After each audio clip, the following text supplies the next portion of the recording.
स्वागत है आप सभी का। आज हम लेकर आए हैं जयशंकर प्रसाद की कहानी व्रतभंग। शुरू करते हैं कहानी को। तो तुम न मानोगे, नहीं, अब हम लोगों के बीच इतनी बड़ी खाई है जो कदापि नहीं पट सकती। इतने दिनों का स्नेह, ओह कुछ भी नहीं। उस दिन की बात आजीवन भुलाई नहीं जा सकती। हाँ हाँ, मैं जानता हूँ तुम मुझे दरिद्र युवक समझकर मेरे ऊपर कृपा करते थे, किंतु उसमें कितना तीक्ष्ण अपमान था उसका मुझे अब अनुभव हुआ। उस ब्रह्म बेला में जब उषा का अरुण आलोक भागीरथी की लहरों के साथ तरल होता रहता, हम लोग कितने अनुराग से स्नान करने जाते थे। सच कहना, क्या वैसी मधुरिमा हम लोगों के स्वच्छ हृदयों में न थी? रही होगी, पर अब उस मर्मघाती अपमान के बाद मैं खड़ा रह गया। तुम स्वर्ण रथ पर चढ़कर चले गए, एक बार भी नहीं पूछा। तुम कदाचित जानते होगे नंदन की कंगाल के मन में प्रलोभनों के प्रति कितना द्वेष है, क्योंकि वह उससे सदैव छल करता है, ठुकराता है। मैं अपनी उस बात को दोहराता हूँ कि हम लोगों का अब उस रूप में कोई अस्तित्व नहीं। वही सही कपिंजल, हम लोगों का पूर्व अस्तित्व कुछ नहीं, तो क्या हम लोग वैसे ही निर्मल होकर एक नवीन मैत्री के लिए हाथ नहीं बढ़ा सकते? मैं आज प्रार्थी हूँ, मैं उस प्रार्थना की उपेक्षा करता हूँ।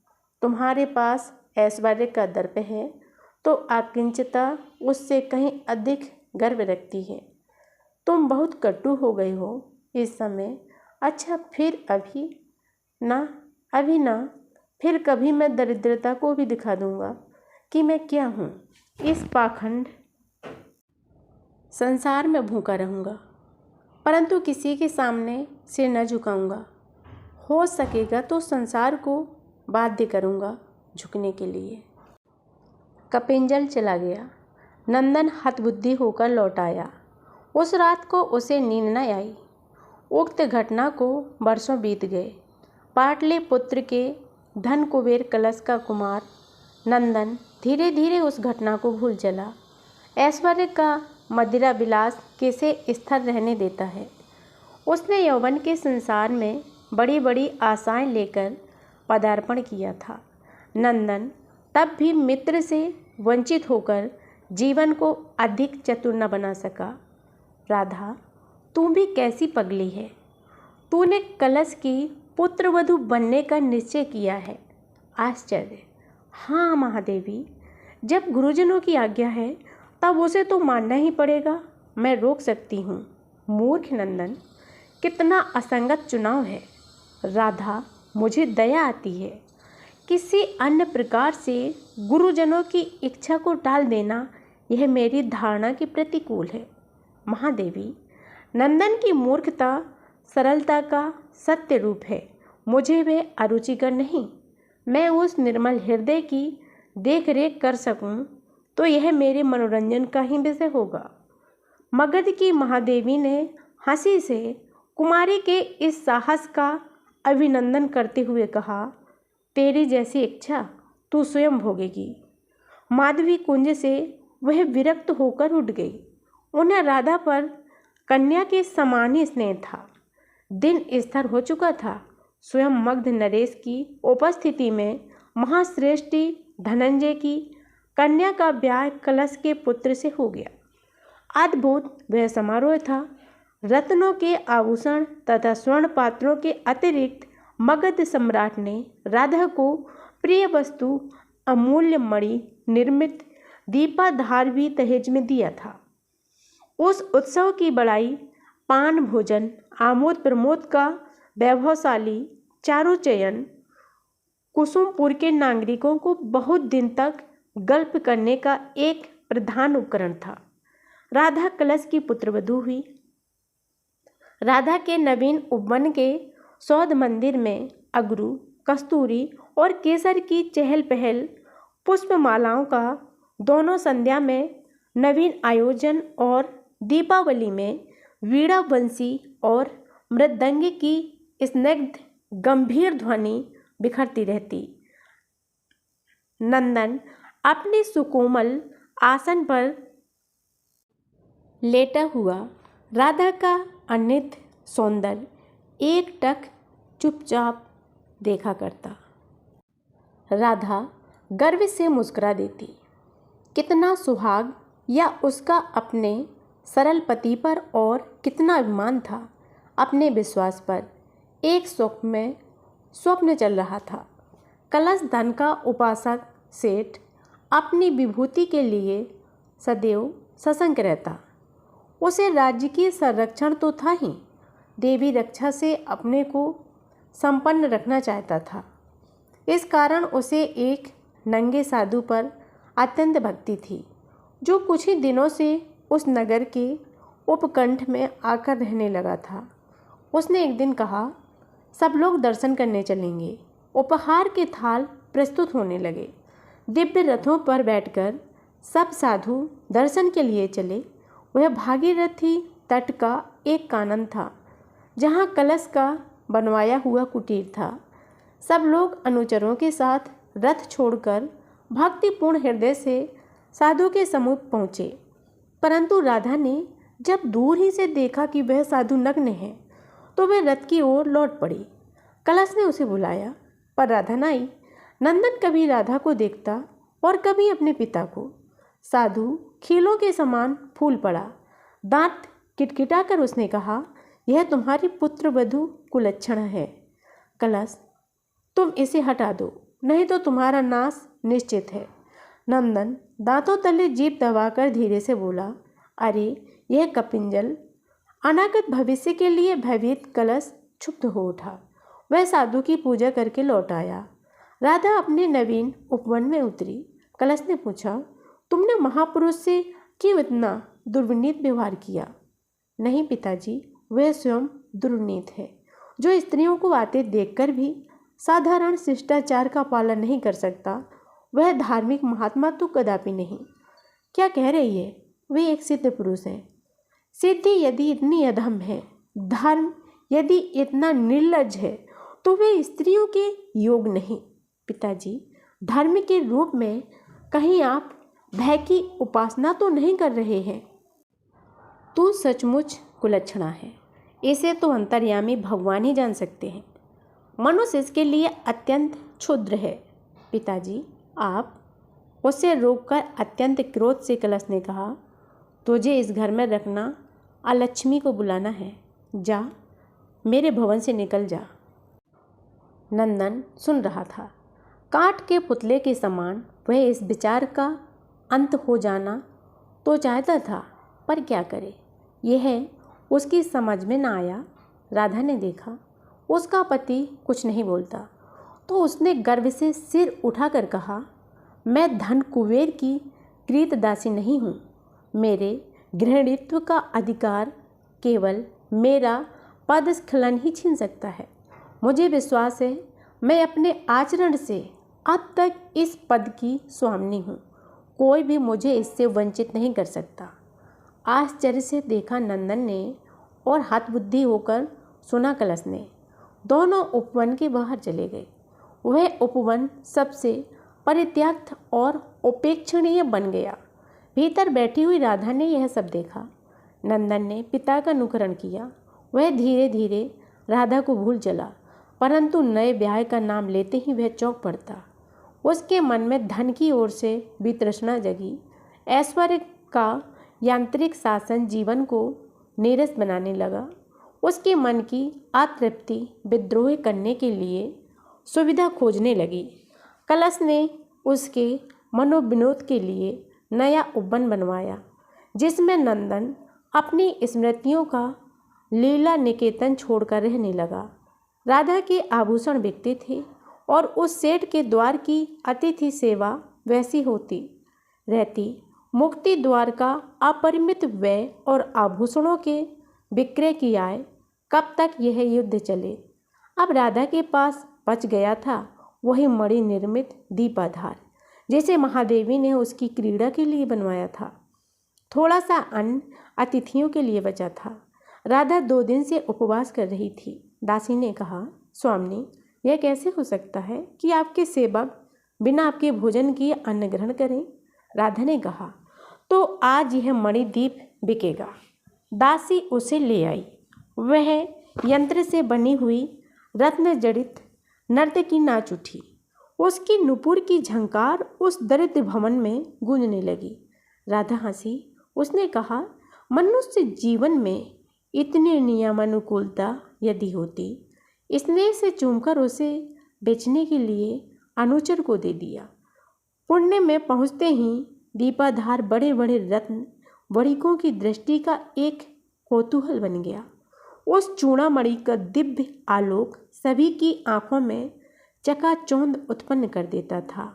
मूल्य की बोली बढ़ने लगी। कलश भी पहुंचा। उसने पूछा, यह किसका है? अनुचर ने उत्तर दिया, मेरी स्वामिनी सौभाग्यवती श्रीमती राधा देवी का। लोभी कलश ने डांट कर कहा, मेरी घर की वस्तु इस तरह चुराकर तुम लोग बेचने फिर जाओगे तो बंदी गृह में पड़ोगे, भागो। अमूल्य दीपाधार से वंचित सब लोग लौट गए। कलश उसे अपने घर उठवा ले गया। राधा ने सब सुना। वह कुछ न बोली। गंगा और सोन में एक साथ ही बाढ़ आई। गांव के गांव बहने लगे। भीषण हाहाकार मचा। कहाँ ग्रामीणों की असहाय दक्षा और कहाँ जल को उद्दंड बाढ़ कच्चे झोपड़े उस महाजल व्याल की फूंक से तितर बितर होने लगे। वृक्षों पर जिसे आश्रय मिला वही बच सका। नंदन के हृदय ने तीसरा धक्का खाया। नंदन का सात साहस उत्साहित हुआ। वह अपनी पूरी शक्ति से नावों की सेना बनाकर जल प्लावन में डट गया और कलश अपने साथ खंड के प्रसाद में बैठा यह दृश्य देखता रहा। रात नावों पर बीतती है और बांसों की छोटे छोटे बेड़ों पर दिन। नंदन के लिए धूप, वर्षा, शीत कुछ नहीं। अपनी धुन में वह लगा हुआ है। बाण पीड़ोता का झंड सेठ के प्रसाद में हर नाव से उतरने लगा। कलश क्रोध के मारे बिलबिला उठा। उसने आज्ञा दी कि बाण पीड़ित यदि स्वयं नंदन भी हो तो वह प्रासाद में न आने पावे। घटा गिरी थी, जल बरसता था। कलश अपनी ऊंची अटारी पर बैठा मणि निर्मित दीपाधार का नृत्य देख रहा था। नंदन उसी नाव पर था जिस पर 4 दुर्बल स्त्रियां, 3 शीत से ठिठुरे हुए बच्चे और 5 जीर्ण पंजर वाले वृद्ध थे। उस समय नाव द्वार पर जा लगी। सेठ का प्रासाद गंगा तट की एक ऊंची चट्टान पर था। वह एक छोटा सा दुर्ग था। जल अभी द्वार तक ही पहुंच सका था। प्रहरियों ने नाव को देखते ही रोका। पीड़ितों को इसमें स्थान नहीं। नंदन ने पूछा, क्यों? महाश्रेष्ठी कलश की आज्ञा से। नंदन ने क्रोध से उस प्रासाद की ओर देखा और मांझी को नाव लौटाने की आज्ञा दी। मांझी ने पूछा, कहाँ ले चले? नंदन कुछ न बोला। नाव बाढ़ में चक्कर खाने लगी। सहसा दूर उसे जलमग्न वृक्षों की चोटियों और पेड़ों के बीच में एक वृक्ष का ऊपरी अंश दिखाई पड़ा। नंदन ने संकेत किया। मांझी उसी ओर नाव खेने लगा। गृह के नीचे के अंश में जल भर गया था। थोड़ा सा अन्न और ईंधन ऊपर के भाग में बचा था। राधा उस जल में घिरी हुई अचल थी। छत की मुंडेर पर बैठी वह जलमयी प्रकृति में डूबती हुई सूर्य की अंतिम किरणों को ध्यान से देख रही थी। दासी ने कहा, स्वामिनी, वह दीपाधार भी गया। अब तो हम लोगों के लिए बहुत थोड़ा अन्न घर में बचा है। देखती नहीं यह प्रलय सी बाण कितने मर मिटे लोग। तुम तो पक्की छत पर बैठी अभी यह दृश्य देख रही हो। आज से मैंने अपना अंश छोड़ दिया। तुम लोग जब तक जी सको जीना। सहसा नीचे झांककर राधा ने देखा एक नाव उसके वातायन से टकरा रही है और एक युवक उसे वातायन के साथ दृढ़ता से बांध रहा है। राधा ने पूछा, कौन है? नीचे सिर किए नंदन ने कहा, बाढ़ पीड़ित कुछ प्राणियों को क्या आश्रय मिलेगा? अब जल का क्रोध उतर चला है। केवल 2 दिन के लिए इतने मरने वालों को आश्रय चाहिए। ठहरिए, सीढ़ी लटकाई जाती है। राधा और दासी तथा अनुचर से मिलकर सीढ़ी लगाई। नंदन विवर्ण मुख एक एक को पीठ पर लाद कर ऊपर पहुंचाने लगा। जब सब ऊपर आ गए तो राधा ने आकर कहा, और तो कुछ नहीं है, केवल द्विदलों का जूस इन लोगों के लिए है, लो। आऊँ? नंदन ने सिर उठाकर देखा। राधा।